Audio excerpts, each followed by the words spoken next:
everybody. So this is Sakshi Singh and I welcome you all in today's Utkarsh Academy video. So today we are going to discuss about our next biology chapter, that is life process. जैसे ही आपका boards पास आ रहा है उसी तरह से आपके syllabus भी complete होते जा रहे हैं. तो आई होप दैट आप हमारे रैपिड रिवीजन के सारे वीडियोस को चेकआउट कर रहे हैं and you are going to watch it every single of them so that you can score a great marks in your board exam. तो इसके साथ साथ हम अपने सेकेंड चैप्टर को कंटिन्यू करते हैं लाइफ प्रोसेस को. कि लाइफ प्रोसेस होता क्या है बेसिकली. लाइफ जो आप लिविंग जी रहे हैं, अब इसमें कौन कौन से प्रोसेसेस हैं जिसके थ्रू आप जिंदा हैं. आपके बॉडी में से कौन कौन से प्रोसेस चल रही हैं जिनकी वजह से आप इतने सारे काम कर पा रहे हैं, इतने सारे चीज़ों को वो करते हैं, एग्जीक्यूट करते हैं, and you are living such a beautiful life. So how is it possible? So there are certain process that you need to go through that occurs in your body, in your own body, that makes sure that you're living. ठीक है, तो हम वो process के बारे में पढ़ेंगे क्या क्या है जो हमें जिंदा करके रखती है. पहला ये, सबसे पहले तो हमारे फूड का ब्रेकडाउन.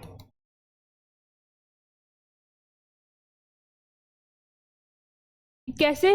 इसमें बॉडी ऑफ द ऑर्गेनिज्म है, यहाँ पे बॉडी साइज का ऑर्गेनिज्म, यहाँ पे एडिशनल रॉ मटेरियल, सब कुछ जो भी हमारे जो लार्ज कंपाउंड्स होते हैं उनको किसे ब्रेकडाउन होता है, वो स्मॉलर कंपाउंड्स में, स्मॉलर कार्ब्स में ब्रेकडाउन होते हैं ताकि वो अच्छे से डिसॉल्व हो सके, अच्छे से डाइजेस्ट हो सके और उनसे हम लोग एनर्जी, ज़्यादा से ज़्यादा एनर्जी एक्सट्रैक्ट कर सके. ठीक है.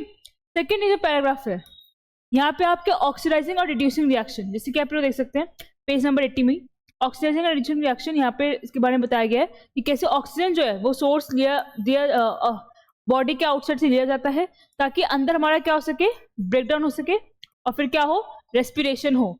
रेस्पिरेशन होगी तो एनर्जी मिलेगी, उससे एटीपी जनरेट होगा. अभी आगे मैं बताऊंगी एटीपी होता क्या है. थर्ड, अब यहाँ पे कैसे कैसे आपकी जो बॉडी है उसके एंटायर सरफेस कैसे वो एक्सचेंज करती है, गैसेस को, वेस्ट को निकालती है. आपके पसीना जो निकलता है सरफेस से निकलता है वो भी एक तरह का कहीं एक्सक्रीशन ही है. हमारे बॉडी से वेस्ट निकालना, एक्सचेंज करना in through surface of the body, that's how इस वाले पैराग्राफ में बताई गई है. बाकी फिर आपका प्लांट का ट्रांसपोर्टेशन के बारे में भी बताया गया, कैसे उसमें ट्रांसपोर्टेशन होता है.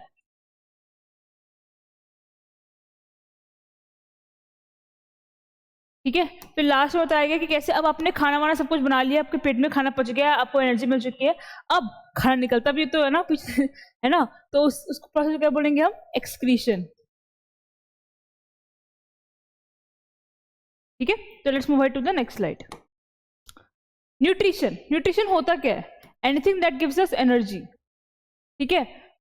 Whenever body needs certain type of energy to do the work, to do particular works accordingly, that's why we need nutrition to give our body the fuel it needs.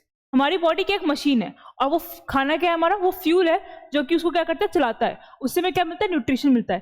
जैसे प्लांट्स को भी water mineral की बहुत ज़्यादा जरूरत होती है ताकि वो CO2 जनरेट करे और वो क्या करे, क्या बोलते हैं, इट हेल्प्स यू आउट कि वो उनका ग्रोथ हो और फिर हम लोग उन्हें खाते हैं. राइट. वैसे ही हर किसी लिविंग ऑर्गेनिज्म के अंदर उसके न्यूट्रिशन करने का तरीका अलग अलग होता है. हमारे बॉडी में न्यूट्रिशन इनटेक करने का अलग तरीका है. जैसे सबसे पहले हम लोग क्या करते हैं, इंजेशन, मतलब खाने को डालना, मुंह में डालना, च्यू करना. ठीक है, उसे इंजेशन बोलते हैं. Intake of the food is known as ingestion. How do living things get their food? इसके बाद आपको बताऊंगे प्रोसेस कैसे है. जैसे देखो, मटेरियल क्या होता है, और इनऑर्गेनिक सोर्सेज जैसे कि आपका CO2, O2, इसी को इनऑर्गेनिक हो गए. इनका क्या होता है, ब्रोक डाउन. कॉम्प्लेक्स मटेरियल को सिंपल मटेरियल में ब्रोक डाउन किया जाता है ताकि बायोकैटलिस्ट जो एंजाइम्स है वो उनकी हेल्प कर सके. ठीक है. Third, autotrophic nutrition. What is autotrophic nutrition? आपने न्यूट्रिशन में पढ़ा होगा कि पहले कितने सारे न्यूट्रिशन होते हैं, autotrophic, heterotrophic, saprophytic, parasitic. Autotrophic का मतलब which happens in plants and they make up their own food by themselves, they don't need any kind of host to depend on. इसका मतलब कि उन्हें प्लांट्स जो है वो अपना खुद से खाना बना के खा सकते हैं. They take up the sunlight and then make up the food, that's it, that's how they work. However, in case of other cases like us and in animals, they cannot make their own food. They need to be dependent on the host. वो अपने host पर dependent रहते हैं, हम लोग दूसरे पर dependent है कि हमें खाना मिले. पर जो प्लांट्स है वो सनलाइट से खुद से ही खाना बना लेते हैं. तो उस प्रोसेस क्या बोलेंगे, ऑटोट्रॉफिक. जो क्या बने, फूड बाय इटसेल्फ, फोटोसिंथेसिस करते हैं ना plants, that's why they are known as autotrophic nutrition, that's why they show this kind of nutrition. इसमें क्या होता है, material taken in the form of carbon dioxide. ठीक है, कार्बन डाइऑक्साइड लेते हैं वो, एंड वाटर, और क्या निकालते हैं, कार्बोहाइड्रेट, जो कार्बोहाइड्रेट्स है उसमें कन्वर्ट कर देते हैं। कार्बोहाइड्रेट्स एनर्जी प्रोवाइड करते हैं प्लांट्स को ताकि वो आगे जाके और प्रोसेस कर सके और हमारी उनका ग्रोथ हो ताकि हम लोग भी सर्वाइव कर सके इस प्लैनेट पे। A somewhat similar situation seen in where some of the energy derived from the food we eat is stored in our body in the form of glycogen. Glycogen कहाँ स्टोर होता है, humans में। कैसे, जो carbohydrates वो किस form में store होता है, ग्लाइकोजन। इन प्लांट्स में कार्बोहाइड्रेट कैसे स्टोर होता है,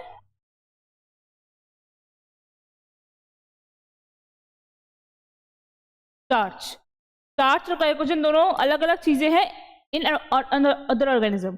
मतलब है तो कार्बोहाइड्रेट्स का स्टोरेज ही, बट प्लांट्स में अगर कार्बोहाइड्रेट स्टोर हो रहा है तो किस फॉर्म में हो रहा है, स्टार्च के फॉर्म में, और अगर हमारे में हो रहा है तो क्या हो रहा है, ग्लाइकोजन के फॉर्म में।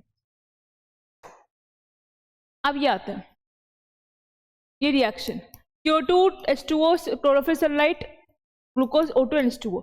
ये कौन सा रिएक्शन है, एक्सोथर्मिक रिएक्शन। आपको केमिस्ट्री का फर्स्ट चैप्टर में बताया होगा ये सब रिएक्शन। अब आप देख सकते हैं कैसे क्रॉस सेक्शन ऑफ लीफ है, यहाँ पे लोअर एपिडर्मिस, ठीक है, एक्सचेंज करने के लिए अपर एपिडर्मिस, वैक्सीक्यूटिकल, फ्लोएम जाइलम, सबके बंडल से मिडरिब, ये बीच वाला लेमिना आपका ये लीफ प्लेट और वीन, ठीक है, इसे बताएंगे ये। अब इनके प्रोसेस क्या क्या होते हैं, एब्जॉर्प्शन ऑफ लाइट एनर्जी, ठीक है, लाइट एनर्जी को किस में कन्वर्ट किया जाता है, केमिकल एनर्जी में, किस लिए, कि वो वाटर की स्प्लिटिंग कर सके। लाइट एनर्जी को केमिकल एनर्जी में कन्वर्ट किया जाता है for the water splitting of water, H2O splitting. Third, reduction of carbon dioxide, CO2 किस में रिड्यूस किया जाता है, कार्ब्स में, ठीक है। I hope this all 3 points are clear.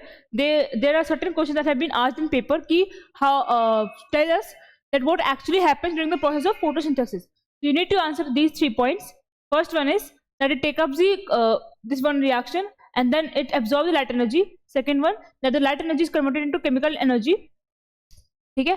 Third one, carbon dioxide is reduced to carbohydrates. I hope this is clear now.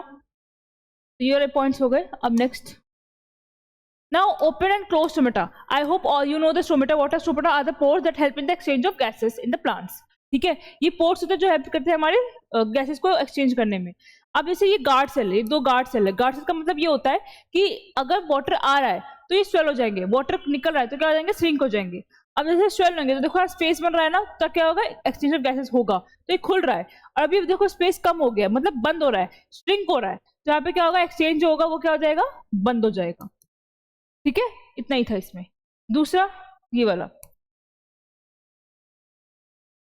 आपने वो देखा ही होगा कि कैसे KOH को अगर डाल दो कॉटन के साथ तो उसको उसमें डुबा के प्लांट में लगा दो, CO2 मतलब प्लांट जिंदा नहीं रहता। क्यों? क्योंकि जो KOH है वो CO2 क्या करता है, ट्रैप कर लेता है, जिसकी वजह से क्या होता है, एक्सचेंज होता नहीं है, प्रोडक्ट बनता नहीं है अपना, और प्लांट क्या होता है, ऑन द स्पॉट मर जाता है, ठीक है। ये वाला रिएक्शन इस प्रोसेस के थ्रू बताया गया है। Now heterotrophic nutrition. Now these type of nutrition are the where the main organism is dependent on someone else. Dependent on, ठीक है, हम लोग किसी और के ऊपर डिपेंडेंट है। We take up the food from somewhere else. We don't make up a food with ourselves. समझ में आ गया? By ourselves. हम लोग दूसरों से लेते हैं, हम प्लांट से डिपेंड है, हम एनिमल पर डिपेंड है फूड के लिए, हम खुद से नहीं बनाते, तो हम क्या हो गए, हेटरोट्रॉफिक न्यूट्रिशन हो गया। हमारा कौन सा न्यूट्रिशन हो, हेटरोट्रॉफिक। वैसे ही एनिमल्स का भी सेम केस है। ये अमीबा का आपने स्ट्रक्चर देखा ही होगा, स्यूडोपोडिया, फॉस्फीट, क्या बोलते हैं स्यूडोपोडिया का, फॉस्फीट। जैसे इसको पास फूड मटेरियल आता है तो वो उसको इंगल्फ करने के लिए, इंगल्फ मतलब से दबाने के लिए, खाने के लिए ऐसा अपना शेप ले लेता है, फिर इसको अंदर घुसा के खा लेता है, ठीक है। ये हो गया। Now how do organism obtain their nutrition, वो न्यूट्रिशन पाते कैसे है। ये जो है पहले तो सिंगल सेल ऑर्गेनिज्म, वो किससे होता है, सरफेस से। नोट डाउन कर लेते हैं।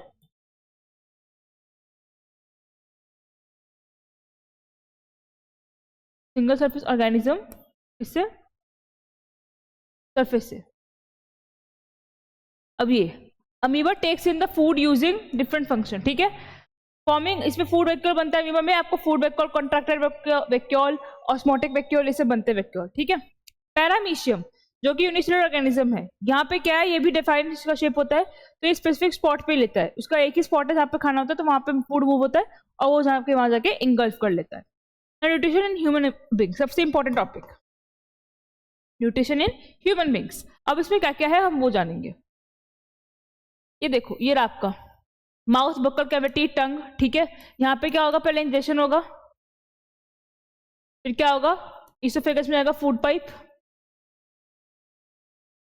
फिर क्या होगा, स्टमक में जाएगा। स्टमक में कौन कौन से होते हैं, HCl, पेप्सिन और mucus. HCl acidic character show करेगा, ठीक है, एसिडिक प्रॉपर्टीज देगा, जिसकी वजह से ब्रेकडाउन होगा अपने फूड का। म्यूकस में क्या होता है ना कि ये HCl स्टमक की लाइनिंग को HCl प्रिवेंट करता है। Since HCl is a very strong acid, that's why mucus is needed to protect the surface of the stomach. I hope you get this. और हमारे माउथ में ही ना यहाँ से ब्रेकडाउन होना स्टार्ट होने लग जाता है। इसका ब्रेकडाउन कार्बोहाइड्रेट्स का, ठीक है, कितना 30% कार्बोहाइड्रेट्स यहीं पर डाइजेस्ट हो जाते हैं। कितना परसेंट, 30%। किसके थ्रू, सलाइवरी अमाइलेज के थ्रू। ये होता है आपका एंजाइम जो कि वर्क करता है on buccal cavity to break down the carbs into simple sugars, ठीक है। पेप्सिन किसको करेगा, comment tell me in the comment section, pepsin किसको करेगा, ठीक है। अब आगे यहाँ पे जैसे देखो, पहले क्या वो कैनल सॉफ्ट कैनल से आ गया हमारे सलाइवरी ग्लैंड। यहाँ पे another expect of the food, saliva contains an enzyme called salivary amylase as I told you in the earlier page also. यहाँ पे क्या होता है, स्टार्च का ब्रेकडाउन होता है। दूसरा यहाँ पे फूड क्या आता है फिर प्रॉपर्ली इन ईच पार्ट, हर फूड, हर जो डाइजेस्टिव फूड है वो हर पार्ट पे इक्वली जाता है।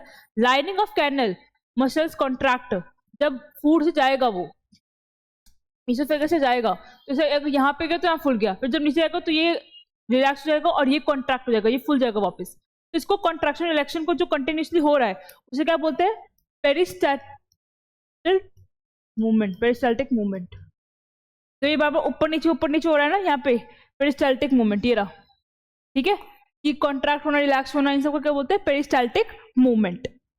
अब यहाँ से स्टमक के पास गया इसोफेगस से, वहां पे क्या हुआ, मस्कुलर वॉल से स्टमक की मिक्सिंग की फूड की विद स्टमक जूसेस। यहाँ पे हाइड्रोक्लोरिक एसिड है, प्रोटीन एंजाइम कौन है, पेप्सिन, जो मैंने आज से बता दिया, कोई नहीं। पेप्सिन जो है आपका प्रोटीन आपका डाइजेस्टिव एंजाइम है, वो क्या करता है, प्रोटीन को ब्रेक डाउन करने में हेल्प करता है। अब ये जो इनर लाइनिंग बताई थी मैंने आपको कि HCl से प्रिवेंट करने के लिए हमारी जो स्टमक की इनर लाइनिंग है वो किससे कवर होती है, म्यूकस से। Now next page. अब यहाँ पे स्टमक जो है, स्पिंस्टर मसल होता है स्टमक में, मतलब इनवॉलेंटरी मसल्स जो कि क्या करते हैं, खुद कॉन्ट्रैक्ट रिलैक्स करते हैं ताकि मूवमेंट ऑफ फूड का from stomach to another parts. अब एलिमेंट्री कैनल से यहाँ पे अब कहाँ जाएगा, small intestine. Small intestine is the longest part of the elementary canal. I hope you know this. If you don't, then you can get this now. Small intestine is the longest part of the elementary canal. ठीक है, आगे बढ़ते हैं। अब यहाँ पे कैसे कैसे होता है, यहाँ पे मेन क्वेश्चन ये वाला आता है, herbivore eating grass need a longer small intestine. क्यों, क्योंकि उनमें सेलुलोज होता है ना आपके ग्रास में, तो क्या करते हैं, डाइजेस्ट करने के लिए उन्हें क्या चाहिए, लंबा स्मॉल इंटेस्टाइन चाहिए ताकि सेलुलोज जो है वो क्या हो जाए, डाइजेस्ट हो जाए। मीनवाइल मीट जो है वो मच इजियर टू डाइजेस्ट, इसलिए कार्निवोर के पास जो टाइगर है उनके पास स्मॉल इंटेस्टाइन होता है, ठीक है। मतलब हर्बीवोर के पास कार्निवोर से लंबा स्मॉल इंटेस्टाइन होता है।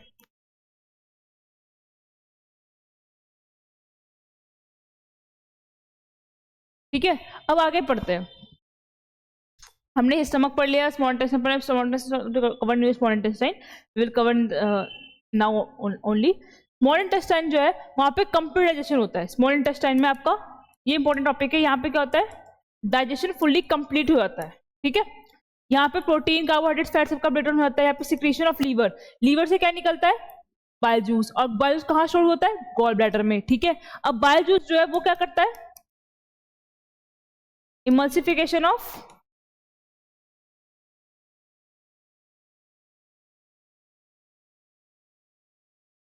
फैट्स, इमल्सिफिकेशन ऑफ फैट्स, ठीक है, ये करता है। फूड पैनक्रियाटिक एंजाइम में निकलते हैं ताकि क्या हो सके कि इंटेस्टाइन और इसमें लार्ज ग्लोब्यूल्स में आपके एंजाइम्स अच्छे से पार्टिसिपेट कर सके और ब्रेक डाउन कर सके, ठीक है। Pancreatic juice which contain trypsin for digestion proteins, ठीक है।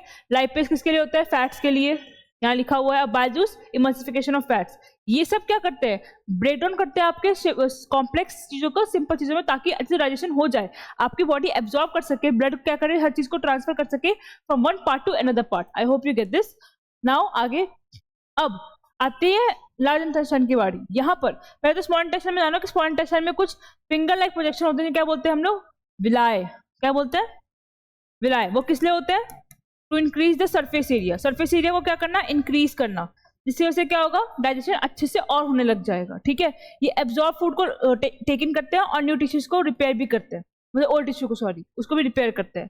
बाकी जो बचा हुआ अनएब्जॉर्ब फूड, जैसे आपका वाटर सॉल्ट हो गया, वो जाएगा लार्ज इंटेस्टाइन में, अब वहां से क्या होगा, एक्सक्रीशन हो जाएगा, ठीक है। ये था पूरा आपका डाइजेशन का टॉपिक, जो कि बहुत बार मतलब बहुत बार पूछा जाता है आपके पेपर में। अब आते हैं रेस्पिरेशन में। ये वाला एक्सपेरिमेंट करके देखा होगा, कैसे लाइम वाटर में हल्का सा आप अपना एक्सहेल करो तो यहाँ पे बस फॉर्म हो जाता है, इसका वजह से क्या होता है, CO2 का प्रेजेंस का पता चल जाता है। पता ना CO2 किसी प्रोसेस का पता चलता है, when lime water is turn milky and the bubbles are form there. तो आपने एक्सहेल किया तो कैसे एक्सहेल करने पे CO2 निकला, CO2 लाइम वाटर में क्या बनाएगा, बबल्स, जिसकी वजह से ये प्रूफ होता है कि रेस्पिरेशन, जो हमारा गैस निकलता है वो कौन सा गैस होता है, CO2। नाउ ये as same as that you need to draw in your paper as well। जिस तरह से टेबल चार्ट बनाना, फ्लो चार्ट, ट्रस्ट में ये सब बना दो कि फुल मार्क्स मिल जाएंगे। अब इसको एक्सप्लेन करती हूँ मैं क्या क्या होता है। ग्लूकोज जो आपका 6 कार्बन का है, वो किस में कन्वर्ट होगा, पहले पायरुवेट में, और वो कितने कार्बन का होता है, 3 कार्बन का। Now there are 3 different cases की जिसकी वजह से ऑडियो ब्रेकडाउन हो जाए। पहले तो विथ ऑक्सीजन, मतलब किस केस में, एरोबिक के केस में, aerobic respiration where the oxygen is present। so now we will discuss about कि how their pyruvate is broken down। इसमें क्या होगा, एनर्जी CO2 प्लस लाइट, या वाटर लिख लो, ये ना, वाटर प्लस एनर्जी, ठीक है। तो इट्स मीन्स कि नॉर्मल तरीके में, जैसे मैं अभी मैं सांस ले रही हूँ, आप सांस ले रहे हो, वैसे ही हो गया। जो आपका पायरुवेट है वो किसमें ब्रेकडाउन हो गया, वाटर, CO2 एंड एनर्जी में। Now in case when without oxygen,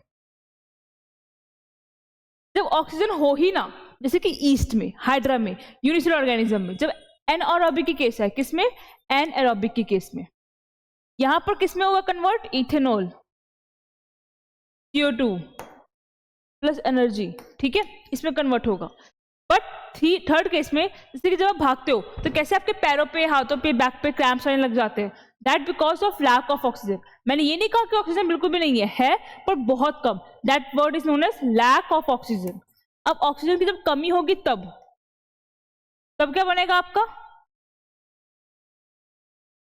lactic acid plus energy, क्या बनेगा, लैक्टिक एसिड प्लस एनर्जी, ठीक है। पर ये किस फॉर्म में निकलेंगे, ATP के फॉर्म में। ATP क्या होता है अपना, एडिनोसाइन ट्राइफॉस्फेट, ठीक है, एडिनोसाइन ट्राइफॉस्फेट। ये क्या होती है, एनर्जी करेंसी होती है, जो कि माइटोकॉन्ड्रिया रिलीज करता है, powerhouse of the cell, ठीक है, in the form of energy, कि ताकि बॉडी को एनर्जी मिले और क्या कर सके, वो काम कर सके। Now terrestrial organism use the oxygen the atmosphere, और जो एक्वेटिक होते हैं उनमें तो ऑक्सीजन मिक्स ऑलरेडी होता है, डिसॉल्व होता है वाटर में। तो since the exchange of gases and carbon dioxide take place across the surface is very fine। in order to protect the surface it is very delicate, in order to have to process that।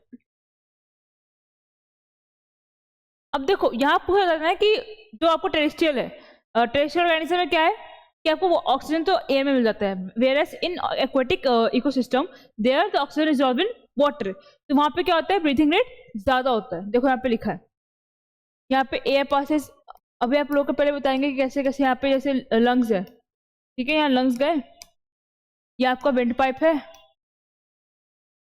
यहाँ पे cartilage होते हैं, ताकि क्या हो जाए कि वो लोग अच्छे से पास हो जाए हमारा एयर, और फिर ये ब्रोंकियोल्स में जाते हैं। ब्रोंकियल समझते हो ना आप लोग, ब्रोंकियल से ट्री होते हैं, स्ट्रक्चर यहाँ पे कहीं बना हो तो, हाँ ये रहा, ऐसे कार्टिलेज या bronchioles, and at the end of the bronchioles there is sac like structure with which helps in the exchange of gases known as alveoli। यहाँ पे बलून लाइक स्ट्रक्चर होते हैं, ठीक है। एल्वेलाई क्या करते हैं, सरफेस एरिया प्रोवाइड करता है, किस लिए, एक्सचेंज करने के लिए गैसेस का।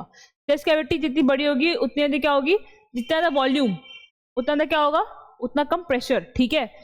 इसीलिए जब एक्सहेल करते हो, कम करते हो, तो कैसे वॉल्यूम कम होता है, और जब इनहेल करते हो तो क्या होता है, वॉल्यूम बढ़ता है, राइट, क्योंकि प्रेशर आपने क्या किया, प्रेशर बाहर का कम है और आपका बॉडी का अंदर क्या होगा, वॉल्यूम बढ़ेगा। अब अंदर का जब प्रेशर ज्यादा हो जाएगा तो वॉल्यूम अंदर क्या हो जाएगा, कम हो जाएगा, ठीक है।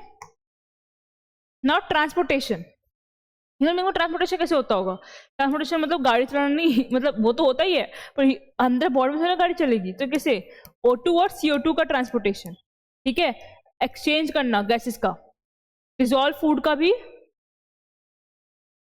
क्या करना, ट्रांसपोर्टेशन करना, ठीक है, ये पढ़ेंगे हम आगे। नाउ हार्ट में क्या है, पल्मोनरी आर्टरी, पल्मोनरी वीन।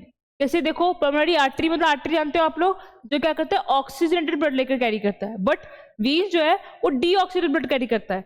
पर यहाँ पर अपने हार्ट के केस में यहाँ ऑपोजिट है, पल्मोनरी आर्टरी क्या करता है, डीऑक्सीजनेटेड ब्लड कैरी करता है फ्रॉम हार्ट टू लंग्स, की ताकि वो क्या हो जाए, क्लैरिफाई हो जाए। वेयरएज पल्मोनरी वीन्स जो है वो क्या कैरी करेगा, oxygenated blood from lungs to heart again, ठीक है, ताकि वो ऑक्सीजन जो आपका ब्लड था अब तो साफ हो गया है, तो वो क्या कर लेकर जाएगा हार्ट के पास। तो यहाँ पे क्या होता है, ऑपोजिट काम होता है इन आर्टरीज और वीन्स का। अब यहाँ से हमारे हार्ट जो है 4 चैम्बर्स होते हैं, right article, right ventricle, left article, left ventricle. Blood कहाँ से आएगा, डीऑक्सीजनेटेड ब्लड राइट आर्टिकल में, वो वापस कहाँ जाएगा, राइट वेंट्रिकल में। यहाँ से कहाँ जाएंगे, पल्मोनरी आर्टरी लंग्स के पास ले जाएगा। लंग्स पे क्या होगी, यहाँ पे साफ होगा ब्लड, एक्सचेंज होगा, डीऑक्सीजनेटेड से ऑक्सीजनेटेड में कन्वर्ट होगा। फिर वहां से जो ऑक्सीजनेटेड ब्लड है वो वहां से कौन लेकर जाएगा, पल्मोनरी वीन, कहाँ पर, लेफ्ट आर्टिकल पे। और लेफ्ट आर्टिकल कहाँ से जाएगा, लेफ्ट वेंट्रिकल पे। यहाँ से कहाँ जाएगा, एओर्टा में, और एओर्टा कहाँ लेकर जाएगा, टिश्यू में, ठीक है। ये होता है पूरा प्रोसेस। यहाँ पर सब कुछ एक्सप्लेन किया गया है कि कैसे आपका राइट वेंट्रिकल, वेंट्रिकल जो भी है आपका सब कुछ कैसे ब्लड ले जाते हैं। फिर यहाँ पे लंग्स के भी यहाँ पे बताया गया कि कैसे लंग्स के पास जाता है पल्मोनरी आर्टरी, फिर वहाँ से पल्मोनरी वीन से लंग्स के पास से आता है एक्सचेंज करने के बाद। और आपके कितने कितने चैम्बर्स होते हैं, जैसे ह्यूमंस में कितने चैम्बर्स है, 4, फिश में कितने चैम्बर्स है, यहाँ पे सबके चैम्बर्स लिखे गए हैं। यहाँ पे बर्ड्स और मैमल्स हाई एनर्जी है और मेंटेन करना था बॉडी टेम्परेचर को। यहाँ पे एनिमल्स के पास इतना एनर्जी नहीं होता है, यहाँ पे बॉडी टेम्परेचर मेंटेन रहता है as according to the organism. Amphibians और रेप्टाइल्स, इनमें कितने चैम्बर्स होते हैं, 3 चैम्बर्स। फिशेस में 2 चैम्बर्स ही। And the blood is pumped into the gills, oxidated and passes away directly to the nest of the body, ठीक है। यहाँ से सिस्टोल और डायस्टोल, सिस्टोल मतलब कॉन्ट्रैक्शन, यहाँ पे लिख रखा है आपका pressing of inside the systole, और डायस्टोल क्या है, रिलैक्सेशन। और ये किससे मेजर किया जाता है ब्लड प्रेशर आपका, स्पाइरोगाइनोमीटर, ठीक है, ये होता है।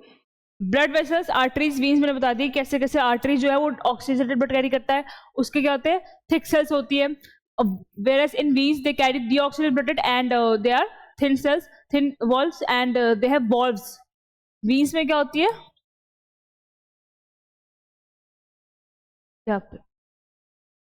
smallest vessel, thick walls, because blood is not instead they have walls. यहाँ पे veins collect the body, और veins में क्या होती है, walls, क्योंकि उनकी क्या होती है, because there is no longer under pressure, उनके में प्रेशर नहीं होता है ना, एक डायरेक्शन में नहीं आते हैं, तो ब्लड वापस पीछे ना हो जाए, बैकअप ना कर ले, इसलिए उनमें वॉल्स होती है ताकि ब्लड पीछे ना आए, एकदम सेम डायरेक्शन में फ्लो है। प्लेटलेट्स पता है आपको, क्लॉटिंग फैक्टर का इसका रीजन होता है कि ये क्या करते हैं, चोट को ऊपर वहाँ पे जैसे आपको चोट लग गई तो आपको कैसे वहाँ पर डार्क ब्राउन कलर का स्कम हो जाता है, उसे क्या बोलते हैं, इसकी वजह से होता है, प्लेटलेट्स की वजह से होता है। वो क्लॉटिंग फैक्टर क्लॉट कर देता है ताकि आपको चोट और खून ना बहे और वहां से।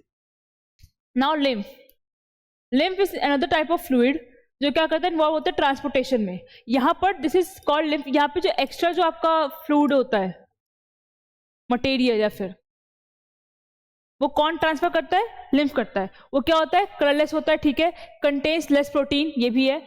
And lymph drains lymphatic capillaries into the intercellular spaces, मतलब 2 सेल है, इनके बीच अगर स्पेस होगा उनमें जो आपका ट्रांसपोर्टेशन होगा वो जो भी आपको ट्रांसपोर्टेशन करेगा मटेरियल का, वो कौन करेगा, लिम्फ करेगा। कहाँ करेगा, इंटरसेलुलर 2 सेल्स के बीच का स्पेसेस में। और ये carry digested and absorb fat from intestine, क्या करता है ये, इंटेस्टाइन से डाइजेस्टेड एंड एब्जॉर्ब्ड फैट, ठीक है। ट्रांसपोर्टेशन इन प्लांट्स नाउ, अब प्लांट्स में कैसे ट्रांसपोर्टेशन होता है, let's move to that topic. यहाँ पर 2 तरीके के होते हैं, जाइलम और फ्लोएम। जाइलम क्या होता है, यूनि डायरेक्शन, मतलब एक ही डायरेक्शन में जाएगा, जबकि फ्लोएम इज बाय डायरेक्शन, दोनों डायरेक्शन में ट्रांसफर करेगा। Xylem is all about water minerals and phloem is about food. वो जाइलम रूट से जाएगा लीफ तक, और जो फ्लोएम है वो लीफ से रूट जाएगा, रूट से लीफ जाएगा, हर कहीं से जा सकता है, तो उसमें कोई प्रॉब्लम नहीं है। But xylem is only in direction, xylem क्यों चार टाइप्स होंगे जो आपने पढ़े होंगे, ट्रैकीज वेसल्स और phloem, parenchyma, xylem fibre. Phloem के भी अलग पढ़े हैं, sieve tube, sieve cells, companion cells, phloem, parenchyma, phloem fibres, ठीक है, सब पढ़े होंगे। अगर नहीं पढ़े तो इसमें इतना कुछ डिटेल में नहीं है, वरना आपने 9th में तो पढ़ाई था ये सब, ठीक है। एनर्जी कैसे सॉइल यहाँ पे होता है, कॉन्टैक्ट करता है, एब्जॉर्प्शन होता है इन सबका। यहाँ पे सिचुएशन जो भी एनर्जी जाती है रूट्स के पास, और रूट से कहाँ जाती है, लीफ में, at the top of the plant.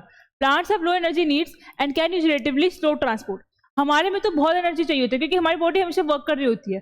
Plants में इतना नहीं होता है कि भाई एकदम से अभी पानी निकला है, अभी पानी चाहिए मुझे, ऐसा नहीं है।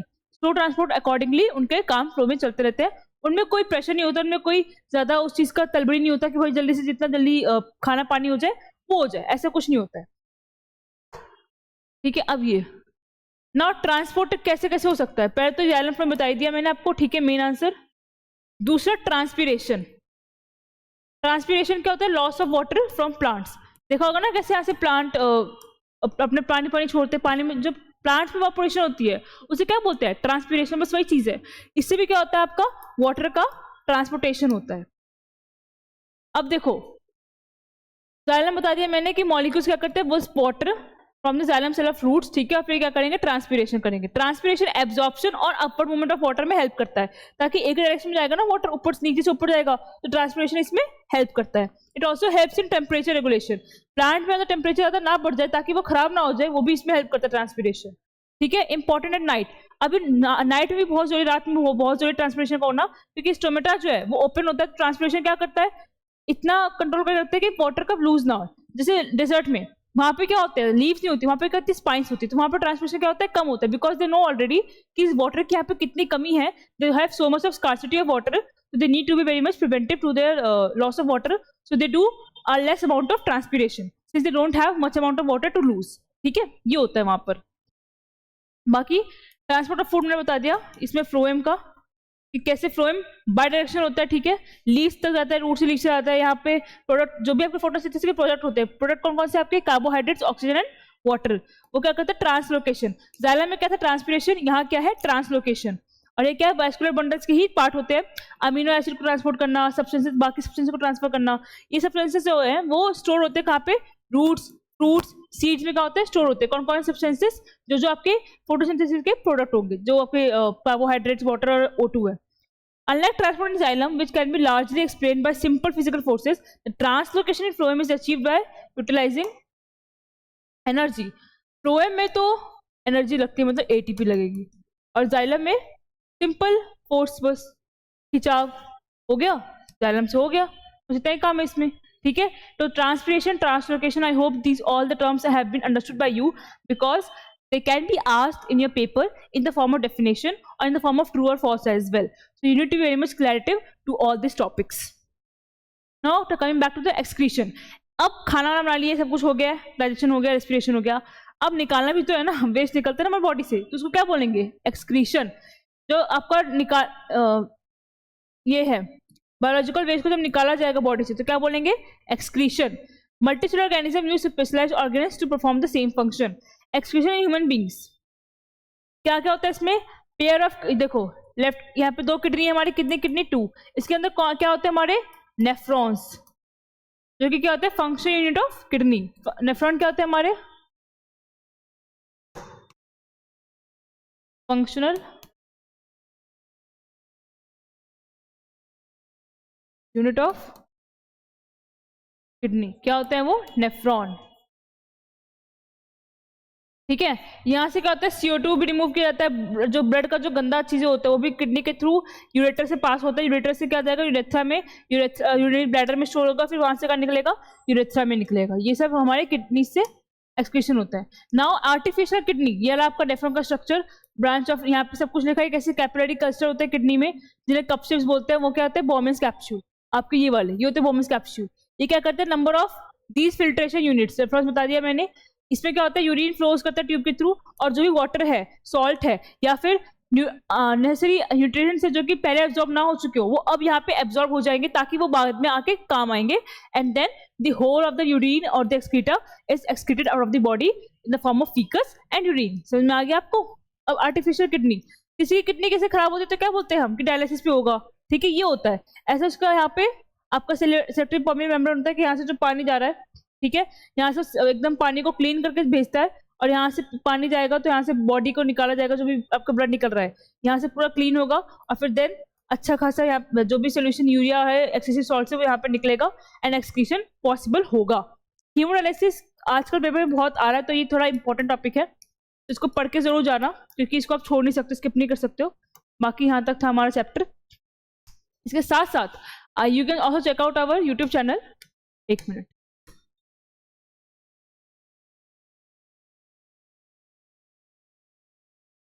हमारे यूट्यूब चैनल पे बहुत सारे वीडियोस रैपिड रिवीजन के अपलोडेड हो चुके हैं। I have uploaded almost all of the chemistry chapters, ताकि आपको पता चल सके कि कैसे कैसे हमने वीडियोस बनाए हैं। यहाँ पे अभी आएगा ये हमारा चैनल है।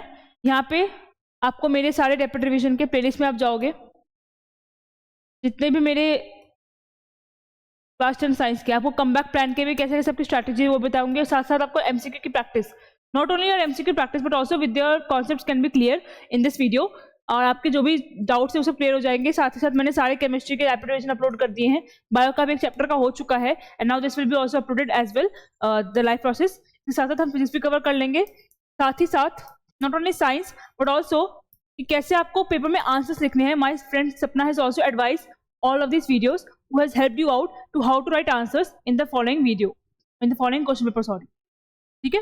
साथ ही साथ आप हमारे शॉर्ट्स को भी चेकआउट कर सकते हैं, ताकि you can boost up your marks. MCQ question, यहाँ से आपके एमसीक्यू की प्रैक्टिस हो जाएगी और आपके अच्छे खासे मार्क्स इसमें आ जाएंगे। तब तक के लिए आई जस्ट वॉन्ट कि आप अपना 100% दें,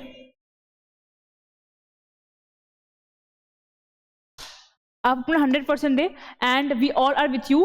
पेपर नज़दीक है एंड आपकी डेडिकेशन और हिम्मत आपके साथ रहेगी। आपको बस अपना 100% देना है, कोई भी डाउट में नहीं आना, कोई प्रोक्रास्टिनेशन नहीं करनी है, बस अपना 100% देते जाना है। Just do your hard work, you all can do it and you will score good marks. Till then take care, I take my leave now, and do like this video, share and comment, and also subscribe our channel, so you can be notified for the among the all of the students about our video. Thank you so much.